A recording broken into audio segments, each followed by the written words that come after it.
মুন্না তো পড়াশোনায় ভালো।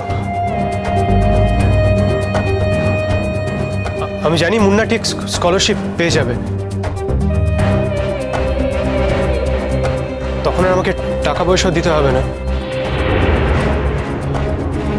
আর একান্তই যদি তারপরে টাকা পয়সা দিতে হয় তাহলে তখন নয় আপনারা ওকে এই হরিচরণ বিদ্যাপীঠে ট্রান্সফার করে দেবেন। কেমন?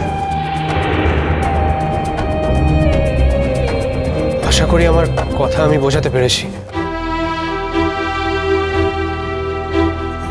আমি তাহলে এবার আসি দাদু ভাই। এসো বাবা এসো, ভগবান তোমার মঙ্গল করুন। তোমার মতো এরকম মন আজকালকার দিনে। আমি এটুকু কথা বলবো বলেই আজকে মহুলকে ডেকেছিলাম।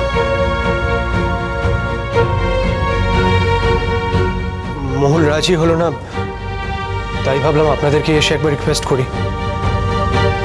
তারপরে এসে দেখলাম মহুলকে এইভাবে অপমানিত হতে হচ্ছে। আই এম সরি মহুল, আমার জন্য আজকে তোমাকে এইভাবে, আমাকে ক্ষমা করো।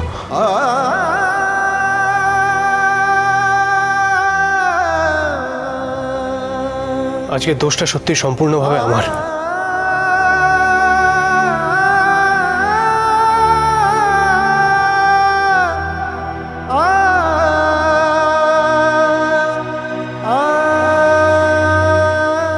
ঠিক আছে, আমি আসি। কাকিমা আসছি।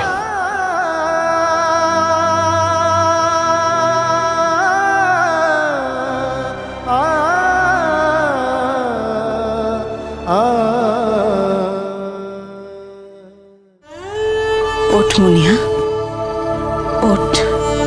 তুই যদি একবার আমাকে বলে যেতিস মুনিয়া, আমি তো আমার মতো করে ম্যানেজ করতে পারতাম। তুই আমাকে কেন বলে গেলি না বলতো? ছাড়ো না মাম্মা, ছাড়ো না।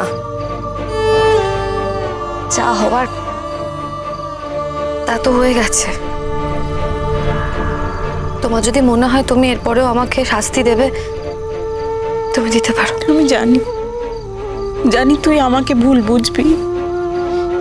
একটু বোঝার চেষ্টা কর মা। আমি যদি চোখের সামনে দেখি আমার মেয়েকে ধরে কেউ মারছে, আমার সহ্য হয় বলতো? আমিও তো মা, আমি কিছুটা সহ্য করব ঠিকই, কিন্তু তারপর আমিও ঘুরে দাঁড়াবো।